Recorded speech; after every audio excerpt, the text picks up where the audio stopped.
C'est un mouvement d'ampleur nationale. À l'instar d'autres départements, le Puy-de-Dôme a déposé au tribunal administratif un recours en responsabilité et en indemnisation à l'encontre de l'État.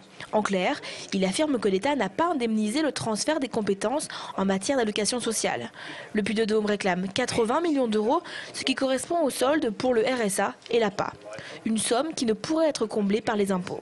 Pour compenser ce que doit l'État au Conseil général du Puy-de-Dôme, il nous faudrait, puisque nous n'avons plus que la taxe sur le foncier bâti à partir de cette année, il nous faudrait augmenter les impôts de 100%. Vous imaginez bien que ce n'est pas l'objectif du département, nous sommes plutôt sur une ligne de stabilisation fiscale. Pour l'opposition de droite, l'État a bien rempli ses obligations.